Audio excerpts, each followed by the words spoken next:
My name's Rob Howden, folks. Once again, joined in the PA booth by the voice of Road America, Eric Miller, and we are getting ready to go. As I said, rolling out here right now. 20 drivers set to roll.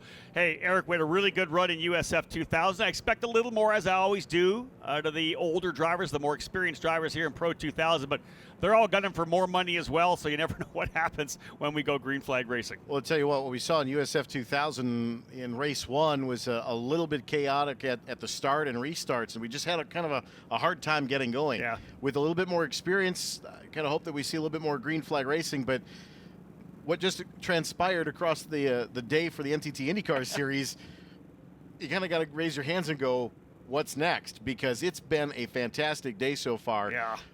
These drivers are going to have their hands full now, especially with a lot more rubber on the racetrack. Now with a little bit different transition into the corner, it's going to be interesting to see what happens. Let's just say this. Everybody is struggling getting a grips on this racetrack. The new surface, getting a feel for the higher cornering speeds. Everybody, I don't care if it's USF 2000 all the way through to the NTT IndyCar Series. Everyone battling it out.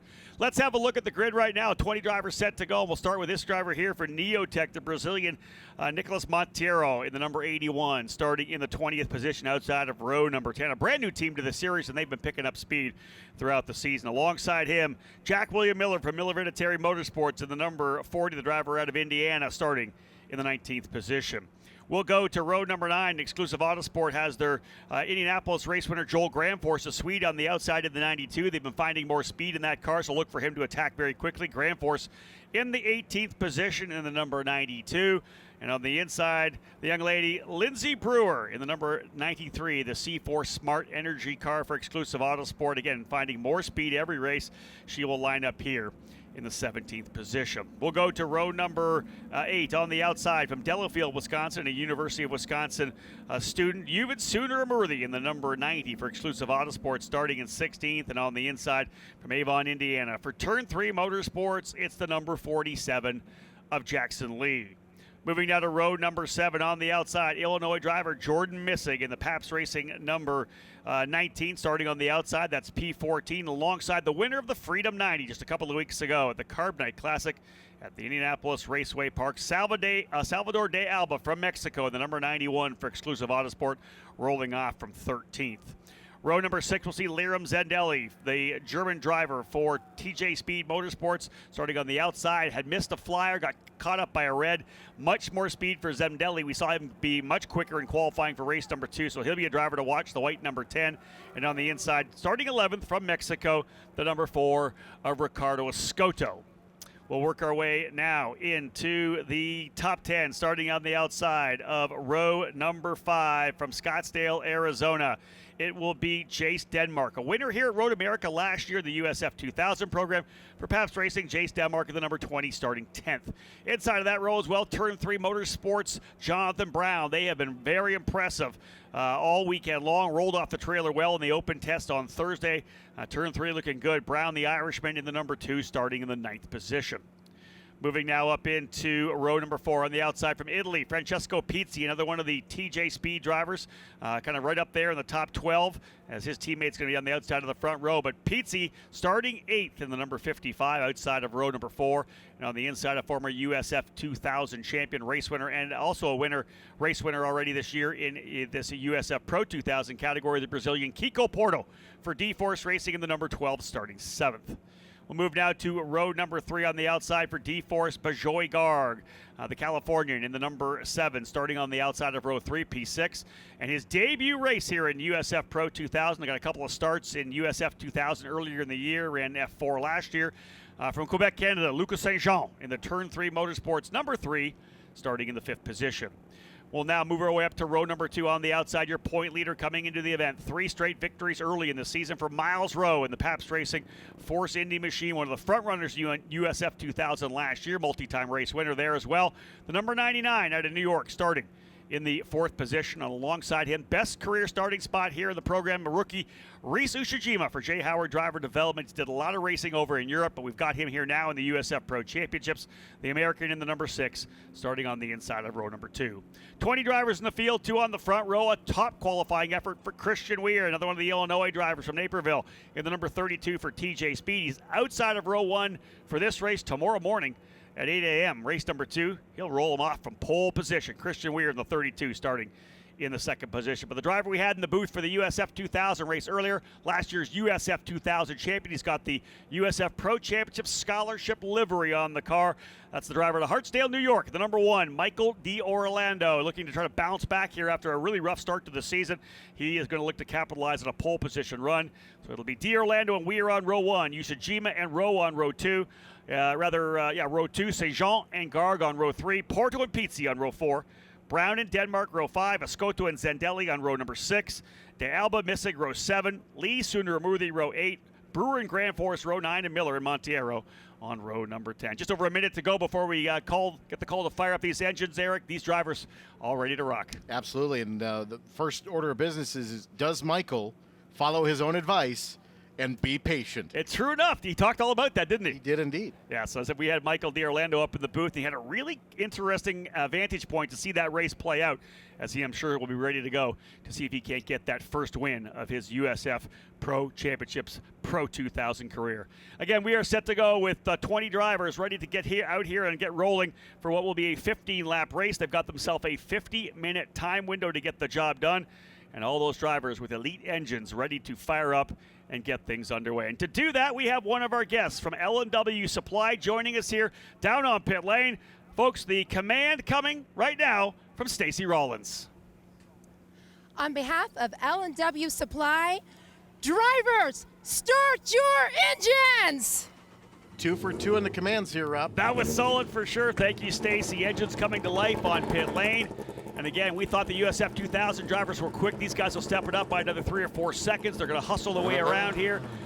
Eric, we saw them yesterday. As you roll down, no one on sticker tires. Everybody really preparing themselves to run on this new racing surface, scuffing in their tires during qualifying.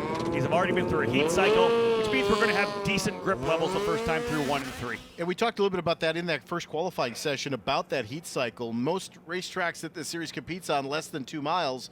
This is 4 miles. A lot of those scuffs are just 1 lap, but it's enough of a heat cycle to just kind of put a little bit of more grip into these tires and more longevity with that hardness burn that you're going to get when you scuff it off. So it's going to be interesting to see what these teams do. A little bit fresh scuffed rubber, but this race itself, how it's going to play out, again, with race 2 tomorrow morning.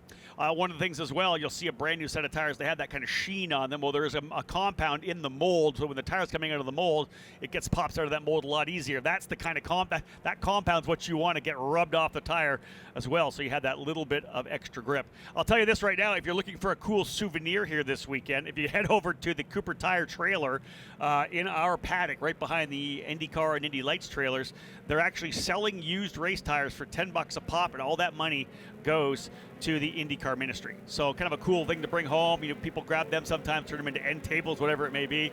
But yeah, Cooper Tires, race tires, for $10 over in our paddock area there, right behind the IndyCar paddock and across from the drivers from Indy Lights as well. So, or Indy Next rather. So, again, getting set to go. 20 drivers. Michael D'Orlando. That's and $1 to the Weir ministry too, right there. It's $1 in the kitty. Yeah, no kidding. Yeah, I've been pretty good this year. I will tell you this you right now. You have been pretty good at that. For most people, obviously, you may have been here many, many years. We've called it the Road to Indy for many years. It's now the USF Pro Championships. USF Pro 2000 has been many names in the past. Indy Pro 2000, Pro Mazda, back to the Star Mazda days as well. So, yeah, we're all putting some money in the swear jar, getting used to that for sure, indeed. But yeah, USF Pro 2000 getting ready to roll. I'm really excited for this one. Mainly, again, it wasn't just Michael D'Orlando that had a good look at the start for USF 2000. I guarantee you every one of those drivers, especially if you're on a team that has a USF 2000 start, you probably were looking at that data, maybe on the debrief as well. How's the track feel on the opening lap? What can you do when you're on the outside? Because Michael talked about it. Not a lot of 2x2 or side-by-side running through practice or qualifying. And one of the other things that we notice, obviously, with the little bit more horsepower, turn-in locations are a little bit different too. So your data set points are just a shade different, a little bit deeper on the brakes, into the corners. You obviously maybe a little bit late braking in a couple of spots. So, what does transition if you've got the USF 2000 versus the Pro 2000? Another thing to think about as well is these guys are rolling on the racetrack essentially right after IndyCar qualifying as well. We talked about the USF 2000 drivers, what it was like to come after the practice session. And then again, same here with qualifying. These guys are going to have a lot more rubber on the racetrack than they had at 8 o'clock this morning. It's significantly warmer than it was as well this morning, so this track will be a lot different. They'll get a little feel for it here as they hustle around to try to build some heat into these Coopers before we go racing. But so the bottom line is that that this track is going to have a lot more grip. We saw it already. It's gripping up, getting some rubber down. I think it'll be interesting how they all essentially attack, but at the same time be a little more patient on it as well. Looks like a safety truck going backwards up the race course out of turn 5 right now. So not sure that we're going to see green flag this time. So it looks like we had a car lose power coming down into turn 5. There it is right there. So one car having trouble. Very interesting. We'll see if we can't get a name on that car. Is Monteiro. All right. So it sounds like it's going to be Nicholas Monteiro stopping on the racetrack. The pace car will stay on the track right now. So Monteiro, the Neotech number 81, having an issue heading down into turn number 5. Hate that for him. He's a driver, young driver from Brazil that needs the seat time. That's this team as well. They need as much track time as they possibly can to build up their database. They're a brand new operation. And every time they go to a track with a baseline, learning as much as they can and not be able to get a full race distance in, I feel bad for that crew. Yellow flag flying as we'll roll things around here, get it underway. Again, we talked to Michael D'Orlando, the pole sitter here earlier in USF 2000. At least we talked about how anxious he gets when he's sitting on the grid getting ready to go. Once he gets on track, it's better. But now you want to go racing. The circulating around behind the pace car is not doing anybody any good, right? No, that he's ready. I would imagine he's kind of chomping at the bit to get going. He was, he was pretty excited to get this race going this weekend here at Road America. Obviously, with moving up to USF Pro 2000 this season, he's kind of in that catbird seat of kind of controlling his own destiny, and I think sitting on the pole this weekend, he's starting to feel more comfortable in the upgraded car as well. Yeah, and the team's coming together. Turn 3 is really coming together. They had a bit of a test here with Lucas St. Jean a couple of weeks ago, so they've got some time on this racetrack. It's paid off for them to a certain extent here now to get him rolling. So again, the bottom line is for a driver like Michael D'Orlando, who has had so much bad luck to start the season. He rolled in as the USF 2000 reigning champion. We've seen drivers like Kirkwood. These guys do really well. Renus VK, of course, was the vice champion in USF 2000, then won the championship in USF Pro 2000, and then went on to finish second in Indy Next. So he wants to keep the momentum going. It's just been so much bad luck, and you roll off the trailer like Turn 3 has here, with the potential of maybe being able to getting out and getting two really good results, wins or even podiums is what Michael D'Orlando needs right now. He needs these 2 quality finishes to get that momentum going in the right direction. Because remember, we're at Mid-Ohio in 2 weeks' time. It's not like it's going to be a long run to the next one. 2 weeks from now, we're in Mid-Ohio, and then 2 weeks after that, Toronto. So there's going to be a succession of races, and if you get yourself on a good run with momentum and confidence, you can start banking and cashing in some points. And we've talked about those drivers even in USF 2000, but also here in USF 2000 Pro 2000. You've got situations where this is another natural terrain road course. We've kind of done it all so far up to this point. Now you got to put those the pieces of information together and put it through. Where this is one of those rounds where you typically see a team that's maybe been on the outlier of the top 5, back half of the top 10, who starts to put things together and starts to build a little bit of midseason momentum.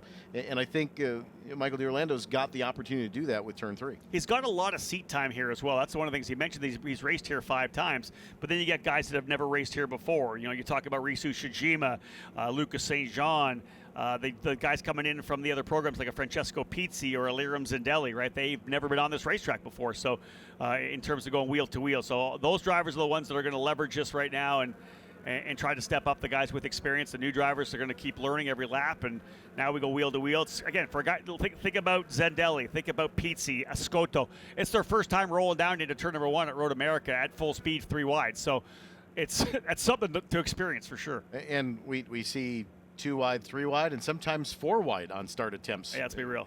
And this is where one of those situations where, with all of the unknowns, like Michael D'Orlando said, patience is really going to be key here on the start. Pace car is ducked on off. Time to get rolling here with Michael D'Orlando and Christian Weir. A pretty good pace coming through turn 14.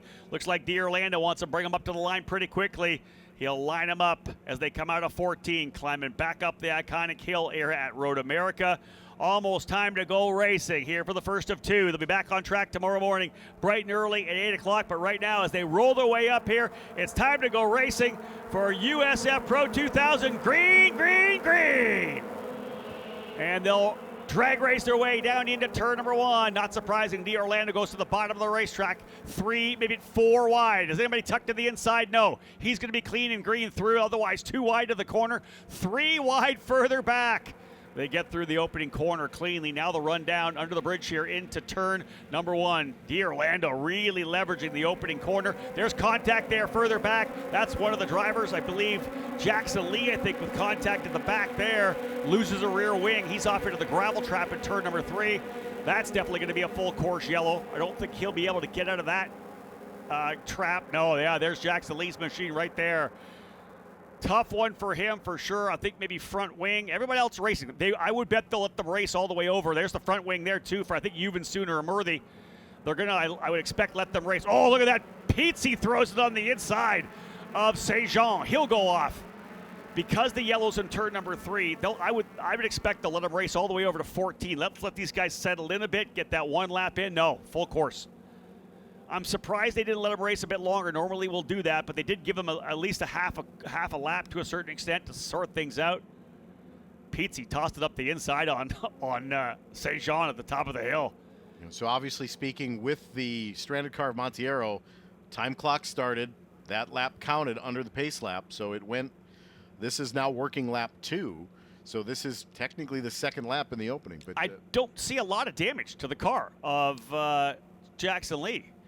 We will give you a replay. That wing, I think, is going to be Juven Sooner or Murthy. I don't think that's going to be either that or Grand Force. I believe it's Sooner or Murthy I saw without the wing. Here's the replay. Back down the hill through 2. And look further back. Jackson Lee drops a wheel on the outside. So he's dropped the wheel. Sooner or Murthy is going to go to the inside. And it looks like Juven pushes a wide little bit. Doesn't get the car to turn down. But remember, he's got Jack William Miller on the inside of him as well. And I think the car in front of him shading over a little bit kind of distracts him a little bit. He moves over to left just to try to avoid that car. And looking at the situation here, trying to get him towed out of the gravel trap over in turn 3. Let's see if we can have a look at that replay once again. Now that we've all kind of identified what happened there, we'll have another look at it. It was just a move to try to get down to the inside. Sooner Murthy filling the hole. I would think I want you to look at the black car, left side of your screen, just in front of Juven. All the way to the right. Now tries to cross over and comes over. His entire braking marker is now shortened in half because a car is now popped in front of him. Yeah. I really don't think he had anywhere to go. That's a great call there, and I think that's probably going to be Jordan Missig who was coming across the track. So Jordan goes down in instead of keeping to the inside, sets up and moves from driver's right to left. And like you said, Sooner Murthy was kind of getting himself really committed to the braking zone, knowing that he had the opening, and then of course Missig coming across. They made contact there, kind of. The right front of the wing to the left rear are missing. Now, listen, if you're Jordan Missig, you're hoping that there's not potential tire damage to your left rear tire with the contact that happened coming through there. I think it might have been him. It could have been another driver. Hard to pick up exactly who that might have been. Well, I'll see where Missig is. No, there's Missig well far. That's not Missig. That might have been De Alba that he might have got into. Maybe the 91. Yeah, I'm thinking it could have been De Alba that potentially got in there. So De Alba came across. I was looking for the rear end fence of Missig, but he's further up the road. Jordan actually up into the 9th spot, so he actually got a pretty good start. Jordan Missig, who started a little deeper in the field, 14th. He gets through the chaos and actually comes out of the other side in 8th, so good job for Jordan there. Yeah, I'm thinking it was very likely Salvador De Alba, I think, that was resetting the entry point there, and that's the 2 exclusive Autosport cars getting together, coming down into turn number 3. An inauspicious start for sure, Eric, but we'll get things going again. First and foremost, the lead goes from the start to Michael D'Orlando. Miles Rowe with the big jump up into second. Rowe started back to fourth. He leveraged that opening lap. I'm sure he's thrilled to be up there in the second spot. That's your point leader. Yeah, not a great start for Christian Weir. Obviously, he's going to start from the point in race 2. But looking at that start, Michael D'Orlando did exactly what he wanted to do. He was patient coming on the throttle up the hill. Once the green flag came out, able to kind of get that car length advantage and was able to move over so he didn't shorten the apex entry. Yeah. And he was able to gain a lot more speed through center apex into turn 1 and started to pull away a little bit. So and same thing in 3, right? And he did the same thing in turn 3. So, he was very patient on the start, waited. He said he wanted to really start all the way back in turn 14, but he waited a little bit longer. He did. I think he was playing us too. He could have been. Wouldn't be the first time a race car driver has done that. That's true. People were listening in, didn't want to give all the secrets. Nonetheless, here's the lineup, at least of the top 10. We are going to go green this time by as the drivers work their way out of the carousel down into Kettle Bottoms. Michael D'Orlando, Miles Rowe up into second. Risu Sujima holding station in third. Christian Weir in fourth, and Bajoy Garg top 5. Francesco Pizzi, who started 8th, he goes up to 6th. Jace Denmark, who started 10th, he gets a couple spots. He's up to 7th. Jordan Missing 8th, Kiko Porto 9th, and Jonathan Brown in the 10th spot. Drivers that were further up that got moved back. We saw Lucas St. Jean kind of get the little, not so much a hip check, but he had to check up because of the move to the inside in 6th for Pizzi. So St. Jean, who started 5th, ends up now back in 13th spot. He moves back a couple of positions, as did Ricardo Escoto. So outside the top 10, again, it's Pizzi, Denmark, Missing, Porto, and Brown top 10. Zendelli 11th, Escoto 12th, St. Jean 13th, De Alba 14th, Grand Force 15th, Miller 16th, Brewer, Sooner Murthy, and Lee. And as we know, Nicholas Montiero not able to get refired after the issue on that warm-up lap. Yeah, pretty rough start, really a rough weekend for Montiero. Just really wasn't able to find a whole lot of pace early on in the practice sessions or even in the test days. And it's one of those situations where even look at Yuvan Sundramurthy, one of his favorite racetracks. Obviously, it's home, and he's just been struggling here. Green flag coming out. One driver into pit lane from further back as well, as we're back to green flag racing. Restart always tough here. The big draft down. We'll see whether or not Miles Rowe tries to pull the trigger. Your point leader bouncing back from what has not been a fantastic weekend thus far in terms of pace, but coming himself into position here now. They'll work their way through turn number 1. Looked to me like D'Orlando was able to defend on the opening. Here comes Miles Rowe trying around the outside. He and Miles battled it out for the championship last year along with Jace Denmark in USF 2000. Now they find themselves at the pointy end of the field here in Pro. They'll work their way down the back straightaway. Look at that. Miles Rowe right up on the gearbox. Coming underneath the Sargento Bridge, down into turn number 5. That downhill kind of sweeping to the left corner. Defensive run to the inside for D'Orlando. Right behind them, though, we are racing here with Reese Ushijima and Christian Weir. So tight racing up front. And do we have a move? I think, do. Yeah, Ushijima able to get through. Reese Ushijima now is through. Where is Rowe? We'll have a look when they come back around here. There's Rowe there. So we'll see when they come back around. D'Orlando's, is that Rowe leading now? It is Rowe leading. Where did D'Orlando go back to? 4th. Yeah, so D'Orlando went back, driver off over there coming through turn number 8. So Rowe is now your leader. Obviously, we didn't quite catch it on the transition, but I have a feeling Rowe probably made a move up the inside, maybe was able to get by there and brought a gaggle of cars with him. Yeah, it looked like maybe the lead through 4 into 5 under braking, but we've got a car spinning around back in the kink. Yeah, it was two cars together trying to go side by side through the kink again, and I don't know why these guys are doing this so early. They were they were side by side. There was 3 cars together, and not surprising, we are full course yellow with contact between drivers further back there. And I know the replay is in there somewhere, so we'll see if the truck can rack that up for us. We don't see the wreck, but you can see them coming into the kink, and we'll try to pick it up. Looks like to me, there's the 7. Yep, that's one of the drivers off already, Bajoy Garg. And I want to say it was one of the TJ Speed cars. So right in the middle. So here's another one. So it's going to be the 10 of Liram Zendelli. So Zendelli gets together with Garg, and he's continuing to roll here, so it doesn't look like it's totally damaged. But yeah, I could see it happen as they were coming through. You know, we saw that, and we transitioned to this shot here, and I was waiting for the dust, and we saw it, both drivers off, and there is Bajoy Garg in the D-Force Racing number 7. Now, the advantage that these USF Pro 2000 drivers have is they do have time to fix these cars, where our USF 2000 drivers did not. So they will have time to fix these cars, but that is not the place you want to get off here. Yeah, I'll say this right now, just looking at the car, it's probably, I won't say best case scenario, but it could have been a lot worse if you're on the outside looking in there at that corner. And again, as I said, I kind of saw it setting up as they came out of the carousel and we're rolling their way through to the kink. We'll have a look to see what we have here. We got a couple of different angles for you here, folks, to have a look at this, kind of how it transpired. As I said, the one shot I had initially was them kind of coming down out of the carousel into the kink, and the entry was, again, kind of ugly. It was 3 drivers all total. This is a shot from further back. This is the cars going off. 3 drivers involved totally, and the one coming just here, I'm trying to figure who that is. Yeah, we can see the drivers connected, but this car right here coming through is part of it as well. You can see Zendelli kind of pulling away, and Garg not so lucky. Here's the shot here. Here's the turn. And again, there's the end of the contact. Can't see it much with the dust as it is. That's tough. Could have been much worse. Indeed. Yeah, it could have been 100% worth. As you know, it doesn't take much there to end up going off and nosing into that the concrete wall on the outside of the corner. Like I said, I could see them coming out and kind of coming through that corner there, and they were just, listen, there was 2 drivers on the inside, 1 on the outside, and that's just not always going to work. And I think Zendelli probably got away with it there a little bit in terms of the limited damage he got, whatever it is wrong with the number 10. But nonetheless, both he and Garg falling to the tail of the field. Christian Weir has dropped down into 16th as well. Not sure what happened to Christian, but tough one here for the TJ Speed cars who were fast. Rowe with the lead, Ujima in second. D'Orlando able to get back into third. Pizzi runs in 4th spot.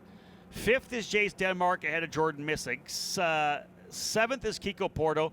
8th, Ricardo Escoto. 9th, Lucas St. Jean. And Salvador de Alba rounding out the top 10. And you think about the championship a little bit coming into this one too, Eric. And it's Miles Rowe and Grand Force separated by 32 points. Pizzi just 5 points behind Grand Force. And de Alba just 4 points behind Pizzi. So they're all pretty close. So Grand Force, Pizzi, and de Alba are in the driver's seat in terms of trying to be the ones to close up on Miles Rowe. But Rowe, if he could win another one here, that'd be big for the driver in New York. And Grand Force outside of the top 10 right now, sitting in the 12th spot. So that's going to be a long road to hoe, certainly. And they've been struggling this weekend. And again, it's all about continuing to push and dig and stay out of trouble. You know, Grand Force started this thing all the way back in 18th position right now. Now he runs in 12th, so it's a 6 position improvement. Not so much on speed, I think, but a lot, of course, on attrition, staying out of trouble. But again, we've got a long way to go still here. And I'll tell you this, and it's kind of an interesting little tidbit, because obviously we talked about hoping to see better racing out of the drivers here in USF Pro 2000. We didn't get that. The 2 tracks that kind of really lay this down for us and make this an opportunity to happen, because maybe of some of the corners being really inviting, is Indianapolis on the road course and here at Road America. The long straightaways in the draft really do allow drivers that maybe don't have the same pace to close back up. When we get to a Mid-Ohio, knowing there's like, 1 or 2 places to overtake, the field's going to gap out a little bit more, and the draft doesn't play such a role. Here, a driver who may make a mistake down in 14 and not be able to get through is able to get a big, huge run and get the draft all the way down to turn number 1. And part of that is obviously with the start, restart combination, you're not letting the field string out under a long green flag run either. So right now this field is completely stacked. So when they're getting together, it's because they're all in close proximity. Yeah. We haven't had a long enough green flag run to really kind of get stretched out a bit, let these drivers kind of get into a rhythm. Well, to give you a little bit of an update here as well. And you're right, cautions breed cautions is kind of what we had going on there. You saw one driver drop into the tail of the field, and that was the number 55, Francesco Pizzi. Both he and the number 20 of Jace Denmark being told to go to the back of the pack for the restart, jumping the initial start. So both those drivers get nabbed on this one and falling to the tail of the field. And we know that they were up there pretty closely, and I think Pizzi was running in the 4th spot. I think Denmark was 5th or 6th. So those drivers up front have been moved to the back. So again, more jostling around. So now it's Rowe, Ushijima, D'Orlando still in position. Jordan Missig finds himself up in the 4th spot. Again, Missig started back in 14th. He's up 10 to 4th. Kiko Porto 5th.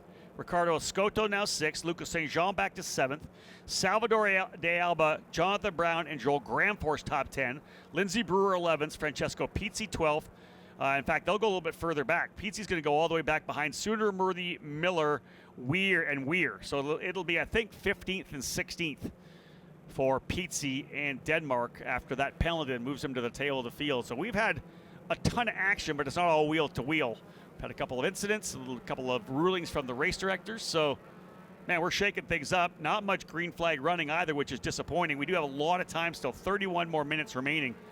And by the time, even if we go green this time by, we'll have another 9 laps remaining. But you can see the AMR IndyCar safety team working hard to get that track cleaned up. You know, and obviously one car also not starting. Charles Finelli did not make the call for the grid either. So 2 cars out right away before we even went green. And now with a couple of incidents on the race course, losing a couple more. Well, hopefully we can get some green flag laps in. Working lap 6 of 15, 3 more laps than our USF 2000 race run earlier today. We'll go back to 12 laps this afternoon, right after the conclusion of our podium celebration for USF Pro 2000 as well. Eric, I don't know what's in this new asphalt, but it's got people freaking out here right now. I don't care what. And it's just not the young kids. No, that's what I'm saying. Everybody in the paddock area right now is like, what do we do? I watched the honestly, it's been great. It's been fantastic. There's been nonstop action all weekend long. I watched the Radical Cup race from down in Turn 3 yesterday. There was a number of drivers that lost it going into that corner. We're seeing the drivers in the NTT IndyCar Series having trouble everywhere. 1, 5, carousel, 14. 14. Well, yeah, 14's been the challenge, I think, today for the NTT IndyCar Series. It's been wild, man. There's been a lot of, again, I don't know what it is. Mid-season, everybody's getting super aggressive. It's not like it's overly hot. Like, it's a beautiful day here, like you said earlier, Chamber of Commerce weather, and I don't know. I'm surprised we've had a bunch of incidents here. Drivers maybe going over the head a bit. Listen, if you're going too wide early in a run through the kink, someone's making a mistake there. The guy on the outside needs to back out. I think we all know that. And if you're on the inside, because there was 3 drivers there, the guy on the inside, second in the row, should have backed out a little bit for sure, letting the guy on the outside kind of come back in a bit. I know you want to hold the position, but in the end, you're going to see carnage for sure. That's what we saw in that particular run through the kink. It looks like the safety car staying out this time through. So we will complete lap number 6. Again, say hello to all those people who I know you're trackside here enjoying yourself in your campground, but those of you tuning in on the USF Pro Championships YouTube channel or potentially watching from wherever you are on your mobile device, you've downloaded the USF Pro Championships app. Say hello to you guys. Great to have you again tuning into the live coverage here. Looking at the championship coming into today, Miles Rowe, as I had said before, 4 straight podiums to start the season, 3 wins in that podium run. But a 10th and a 5th at Indianapolis and a 5th at the Carbonite Classic and the Freedom 90. He would love to get back on the podium. It looks good here right now, but there's a long way to go before we crown him as the race winner. Joel Gramforce with a win at Indianapolis and a couple of seconds among 3 podiums. He's 32 points back in second. Francesco Pizzi's been just really consistent. 1 podium. He finished 3rd in the first race at Sebring. Other than that, everything's really been in the top 7 other than 1 bad race. He's 3rd. Salvador de Alba coming off that victory in the Freedom 90. That big points haul moved him into 4th. Kiko Porto not that far back either, just 48 points back. Top 5 drivers within 48 points of Miles Rowe. And really the consistency, 4 podiums and 3 wins for Rowe, 3 podiums for Gramforce, 2 podiums for De Alba, 3 podiums for Kiko Porto. He's had some good consistency, but did not have a good run in the second race at Indianapolis in 11th and was not super strong on the oval either. Finished 10th at Indianapolis Raceway Park. So Porto trying to come back as well. He's P5 again. So championship still a long way away. I mentioned Mid-Ohio, then Toronto, then the Pro 2000s end up going to Circuit of the Americas in Austin, Texas at the end of August. Wrapping it all up in Portland, so a long way to go for these drivers. And Kiko Porto struggled in the test on Thursday, started to find a little bit of speed yesterday, and then had the off and made some contact with the wall in turn 7. That team kind of trying to turn their weekend around. Sometimes you got to get some of the bad stuff out of the way first, buckle down, and find some speed. So running 5th right now for Kiko Porto, critical for him to kind of get back into his usual form. Indeed, we are rolling again. We do mention the fact that Jackson Lee did get back onto the racetrack and get back around after he went off in turn number 3, so he continues to run. But as we know, 3 drivers out of this race. That's took the green, Bijoy Garg, Liam Zandelli, and Nicholas Montiero. So those drivers out of this one. In fact, Montiero did not take the green, but it did at least take to the racetrack. So that leaves us with 16 drivers or 17 drivers on track. We'll watch to see if Pizzi and Denmark can work their way back from 15 and 16. An opportunity for the drivers from Exclusive Autosport to potentially dial things in and get better positions from when they started here. Those drivers getting more pace in qualifying earlier today for race number 2 tomorrow. So those everybody trying to dial things in there. They've all been chasing Turn 3 Motorsports out of the gate, but it's actually Pabst Racing right now running first and fourth. Already a good day for Pabst, first and second, a 1-2 in USF 2000 with Simon Sykes and Jacob Douglas. They're going to try to see if they can't put a couple more guys on the box here in USF Pro 2000. It means a lot to that team, and obviously that this is, again, the one they circle on the calendar. It is. Every year. Pace car hanging out. Are we going back in now? We're going to go back to green flag. There he is there. Pace car goes off, driver's right. And it's in the hands of Miles Rowe now. Watch for Rhys Ushijima. Driver with a lot of European experience coming back over here to run in the USA. Great to have him here with Jay Howard Driver Development.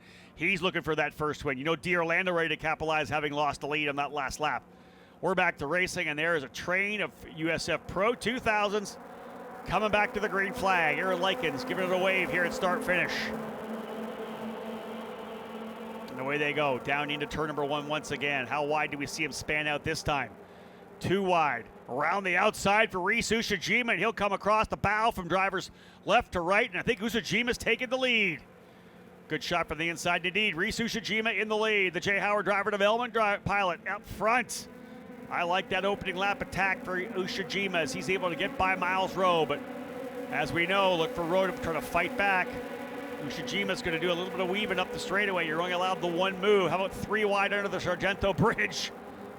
They'll crest the hill at 5, back down to the bottom. Ushijima's going to run that midline into the corner. Here comes a pass further back as Missing looking to the inside.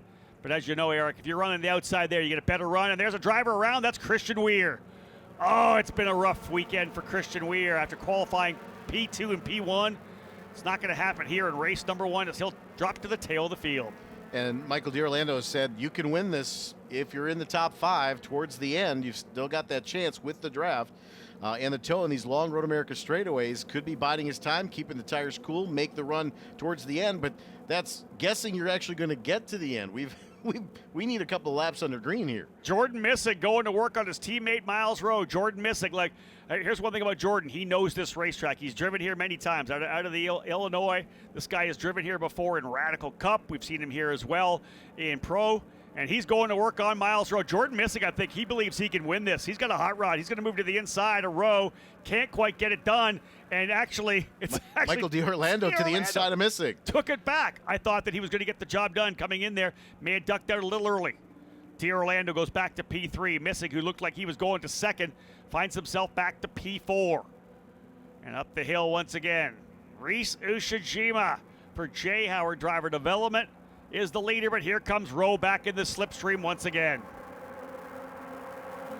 Side-by-side battle for the lead at the start-finish line. It's going to punch a big hole in the air down the main straight, try to pull the rest of the field back tight, and that allows Michael D'Orlando to come right on the gearbox. Miles Rowe now. Yeah, D'Orlando loving that, right? Go side-by-side very much. Thank you so much. We'll pull that in. He's right there again, as is Missig, as is Kiko Portal, St. Jean, Escota, De Alba, Brown, Pizzi. Pizzi already up to 10th. Was 15th at the restart, up to 10th. That TJ Speed car is a rocket for Pizzi. Is next up for him will be Jonathan Brown. Meanwhile, Kiko Portal just still hanging on in that 5th spot.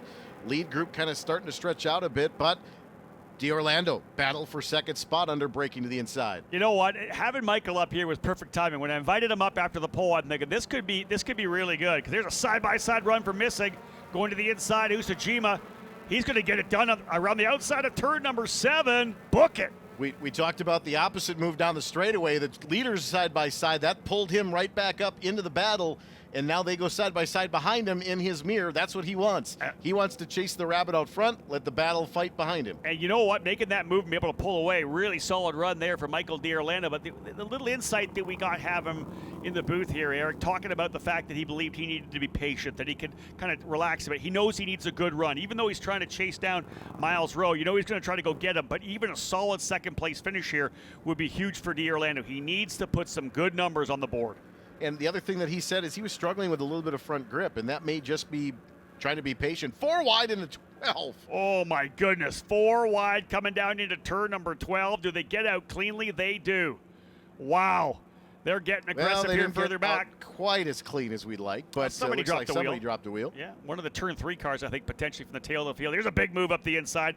That's a move I like. That move up the inside of 14. You give up a little bit of exit. But if you keep the guy on the outside enough that he's got to get off the throttle, they're going to gain some room. That, I think, was, I want to say that might have been Denmark going to the inside of Jack William Miller. Back up the hill. You can see these drivers 4 wide again. They're going to make it 3 wide, couple deep. Big move up the inside. Miller having a look. He's going to go off the track, and that's going to be a wreck. Yep, not surprising. Jack William Miller, I believe, threw it up the inside coming into turn number 1. He went to the driver's right of the exit or the apex curbing. Yeah, that did not play out very well. And when you get across there, you've lost, of course, all your grip. There's another one. That's one of the turn 3 cars dropping left side wheels off on the grass. That doesn't work either. So, man, it got aggressive further back. I want to say that everybody might have been able to keep going. Eric, it seemed to me like they came back on the racetrack. Got one car, I think, still stuck in the gravel in turn 1 yet, and there it is. Oh, the 91. That's De Alba, I believe. Salvador De Alba in the number 91, who had got himself up into 10th position, ends up going off as Jack William Miller, I believe. It was either Jack William Miller or it might have been Joel Granforce. There's Miller there. So, yeah, I'm gonna say Jack William Miller tried to go to the inside. We're definitely going to get a replay on this as they came into turn number 1.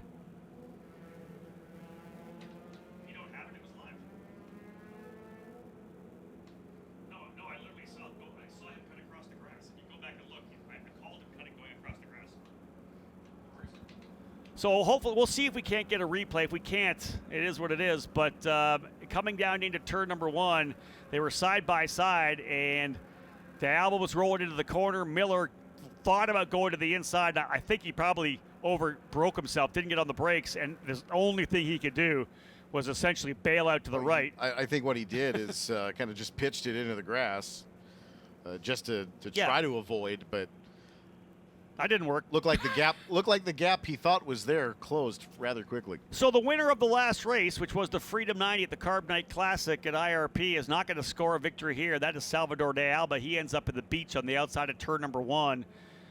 And again, as I said, they were coming down. Essentially, we had a couple of 3 wides coming down into turn number 1. Guys getting super aggressive. Miller, as we said, tried to go down the bottom of the racetrack. And the gap for that opening he potentially had closed up pretty quickly. Bailed out to the right into the grass, and really, I think probably the entire car was on the right side of the apex curbing. And at that point, you're along for the ride. You know, the car's just going to take off from there. And not surprising, when we cut to the other camera, there was 2 drivers off track. De Alba's taking the hit on that one. I think they may have got him out of the gravel trap now, so it looks like De Alba able to continue. And if so, potentially staying on the lead lap, that would be key. Because remember, this is a 15-lapper, 11 in the books. If we go back to green flag racing this time by, that'll be lap 11. We may get 4 more laps. There's De Alba there. He's rolling. He needs to get back on the throttle and catch back up. So here it is now. Man, craziness. Rowe leads, and right in front of me, Jack William Miller into pit lane in the number 40. So Rowe leads, D'Orlando second, Jordan Missing third, Risu Sujima fourth, and Ricardo Escoto now up into fifth spot. Escoto started 11th. He's P5. Lucas St. John 6th, Francesco Pizzi up to 7th, Kiko Porto 8th, and Jonathan Brown 9th. Jace Denmark has got himself back up to 10th. Euban Sooner-Worthy runs 11th, Joel Granforce 12th, Lindsey Brewer 13th, Christian Weir 14th, and Jack William Miller into the pit lane, as I said. De Alba's going to come around to get his 10th lap in, so he's still on the lead lap. I'm sure he'll be hustling that thing around to try to get back up to the tail of the field. Man, that was ironically enough, just like our race 1 for USF 2000, we restarted with 4 laps to go. Indeed, It's going to be very similar finish. 2 messy races so far, which is A little unusual. It's not what we do. No. Drivers get pretty aggressive. I got to tell you, I would think that Jack William Miller just kind of frustrated. It's been a really tough weekend for him, coming off a pretty solid run at the Carbonite Classic, a podium in that race at the 5/8 mile oval, IRP. They've just been scrapping away here, and I don't know that they have a really comfortable setup for Jack William Miller. And I think we've talked to all the drivers. When the car's not comfortable, they're all worried. You struggle. You get in your head a little bit. You're trying to overdrive the car. If the car's bad, you'll try to drive it to a better position. When, to be honest, this is one of those learning things. And you'll see it in the NTT IndyCar Series when one of the veteran drivers, you don't have a car worthy of winning that has the pace, but you do your best to bring it home, stay out of trouble, and get a solid top 10 or a top 5 result. Champions have done that, Eric, for decades, right? You take a car that maybe isn't top 5 worthy, but you bring it in the top 5, and in the end, when you look back at the body of work on a season and you win a championship, you look back to that race where you weren't good, but you still got big points. Yeah, absolutely. And Michael D'Orlando kind of alluded to that a little bit when he talked post-race for that USF 2000. He said sometimes you just got to take the points as they come, and you just got to make what you can.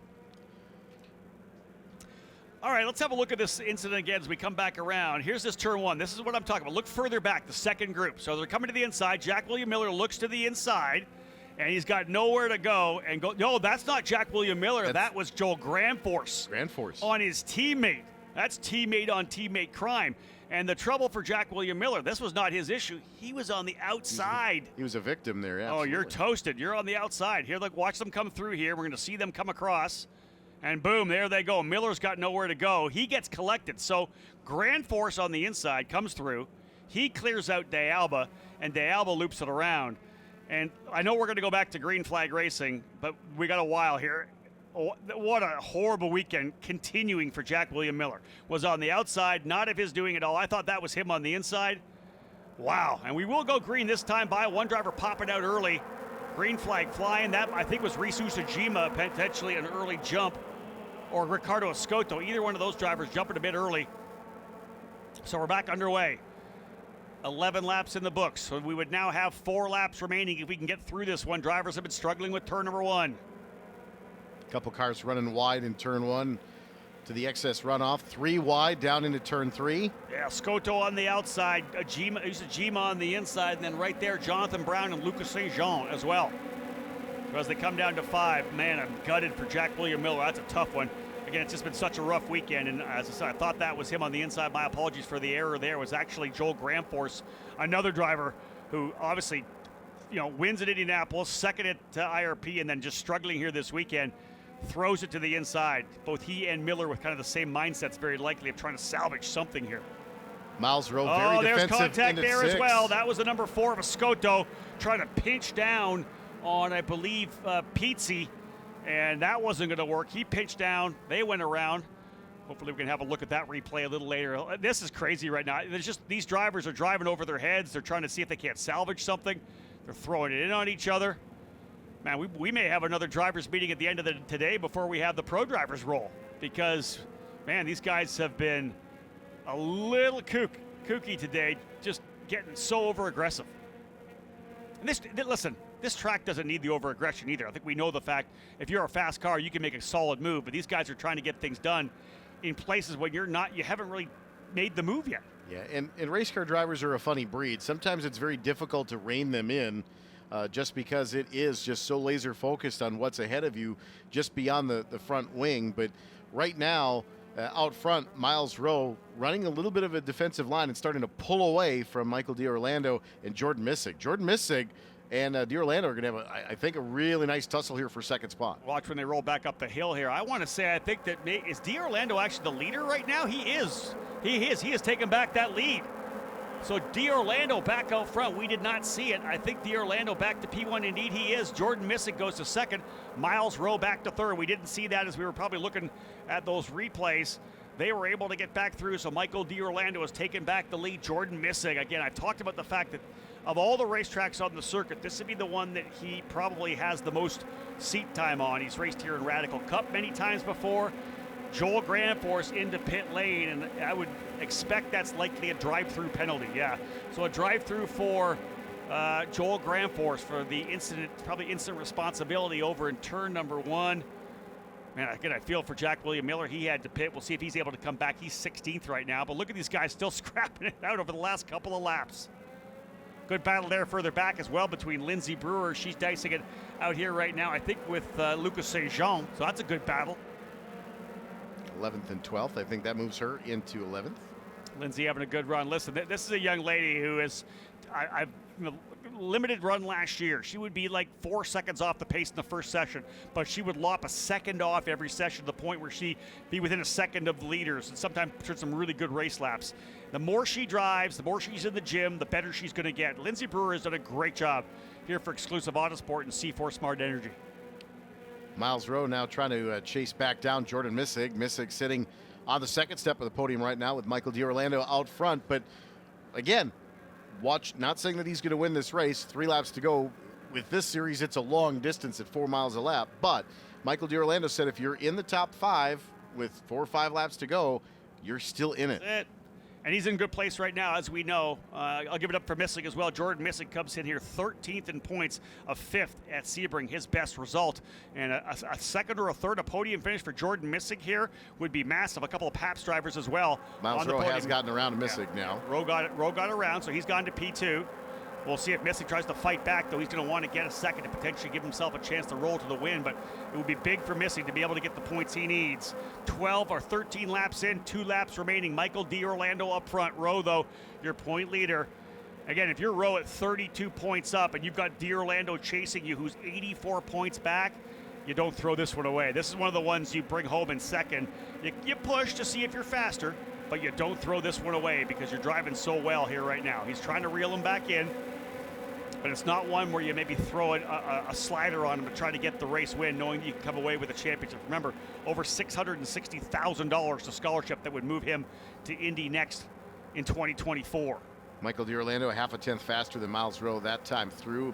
0.87 seconds, the gap back to second for Miles Rowe. And Lindsay Brewer going around. Announcer's curse. Yeah, she was throwing it down the inside of her teammate, Yuvan Sundaramura. They had tried to make it happen. You get that car down to the bottom and get a lot of wheel in it and try to roll back on the horsepower, and it'll go around pretty quickly. So, but I'll give it to Lindsay. She was going for it, that's for sure. And that, hey, listen, that would have been for 11th as well. So she rights the wrong, gets it back going again, and there's your leaders coming through the carousel. And again, it's D'Orlando, Rowe, Missig, Ushijima, and Brown. That is 3 different teams in the top 5. Turn 3, Pabst, and Jay Howard. Through the kink and back down through the winding kettle bottoms as they lead their way over to Canada corner. White flag will fly this time by, and Miles Rowe is close, and he's close enough that he's going to be able to get the draft. Remember, there's lots of places to pull out the draft here. Down to 1, down to 5, and of course down kettle bottoms into Canada corner as well. There is the lead, though, for Michael D'Orlando, trying to win from the pole position. He'll start on the outside of row 1 tomorrow morning alongside Christian Weir, who is now running in the 10th spot. He's going to be able to fight his way back to 10th. And a big enough gap for D'Orlando that draft is at least not going to come into play here down into 1. So a good, solid start to the opening lap. Eric, our fellow PA booth guest announcer, looking pretty good. Miles Rowe lopped off a tenth and a half that time through, so Rowe has certainly got pace. He is. Riding behind Michael D'Orlando, and 4 miles is a long way around. And no challenge from behind from Jordan Missig either, so he's able to focus completely forward, fixating on the gearbox right now of D'Orlando. Will we see a fight between these 2 drivers who really battled it out for the USF 2000 championship last year? D'Orlando coming out on top. Rowe definitely closing. He gets it down to probably about 3 car lengths as they come into turn number 5. D'Orlando's got to keep pushing. Here comes Rowe. But again, do you push and maybe make a mistake and go off, knowing that you're going to pad your lead significantly over Joel Grandforce, who is now back in 15th position? Man, if I'm on the radio on Pap's side, I'm like, you know what, we like the win, but we can get that tomorrow. This is solid. Let's get that second place points. Let's win this championship. So again, through the carousel. Really only one more opportunity to make an overtake, and that would be down in Canada corner. Rowe, though, right in the slipstream. D'Orlando in the turn 3 Motorsports. USF Pro Championships scholarship colors. Leading the way. Rowe not giving up at all. Do we see a big lunge down into Canada corner? That's a possibility. Does not even look to the inside. He's putting the pressure on. That's the key. Put the pressure on, capitalize on a mistake. If not, take P2 and stretch that championship lead significantly. One of those situations, sometimes it's better to be the chaser rather than the chasee. Right. Out of turn 14, checkered flag will wave from the start line here. His first win in USF Pro 2000 racing. The victor in round 1 here at Road America is Michael D'Orlando. The turn 3 motorsport driver bagging the victory to move himself significantly up in the points championship. Be very likely significantly into the top 10 after this one. Started from pole, fell to 4th, but he told Eric and I in the booth, if you're in the top 5 with 4 or 5 to go, you can still win from there, and that was proof positive as he was 4th at one point, worked his way back up front, and he takes a win by 0.8 of a second. Miles Rowe finishing in the 2nd spot. Huge one for Miles Rowe. Again, 32 points up. He is going to extend that gap. You got to think something like 50 points up or more going into the 2nd round of the week, and that was huge for Miles Rowe. Grand Force finishing all the way back in the 15th spot. Jordan missing on the podium. What a great job for Jordan for Pabst Racing. So they go 2-3, 1-2 in USF 2000, 2-3 here in Pro. Reese Ushijima 4th, Jonathan Brown for Turn 3 Motorsports 5th, Kiko Porto 6th, Francesco Pizzi gets back after that penalty for jumping the start, he goes 7th. Jace Denmark fights his way up to 8th, so all the drivers from Pabst Racing in the top 10. Lucas St. Jean in his debut for Turn 3 Motorsports and his debut in this category, USF Pro 2000, rounding out the 9th, top 9, but 10th goes to Christian Weir, off-pole starter. Up and down day for him. Honestly, that's a really nice recovery. Even for Yuvan Sundaramurthy in 11th, that's a nice recovery of a race. Indeed. Helped by a little bit of attrition and take it. some incidents. Sometimes that's what you got to do. You got to avoid the rest. That's it. Ricardo Scotto 12th, Lindsey Brewer 13th after that spin. Salvador de Alba ends up in 14th. Joel Grandforce 15th. Jack William Miller 16th. Tough one for Jack. And again, apologies for making the error on that. I thought he was the guy that went to the inside. It was actually Grandforce. Jack William Miller, collateral damage, if you will, on the outside, getting collected by De Alba, who got looped around. Jackson Lee, we know the issues for him. He was a lap down, but finished the race, I believe. 14 laps in the books for Jackson Lee.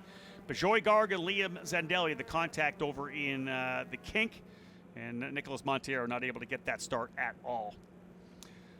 So the drivers will work their way back around. We got ourselves a podium celebration.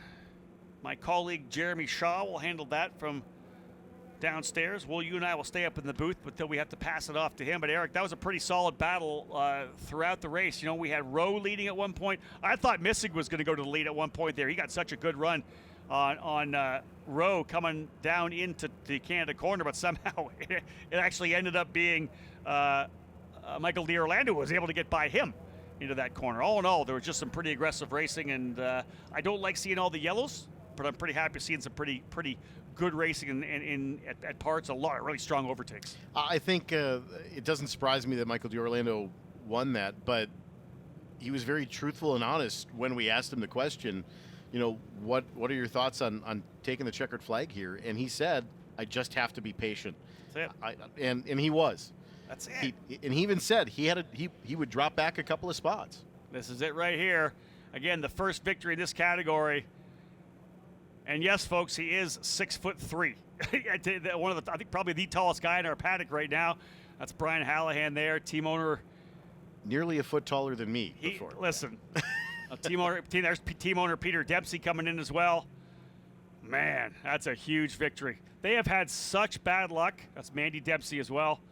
It's been so tough for Michael D'Orlando at the start of this season, coming off the success. There's Mom there rolling in as well.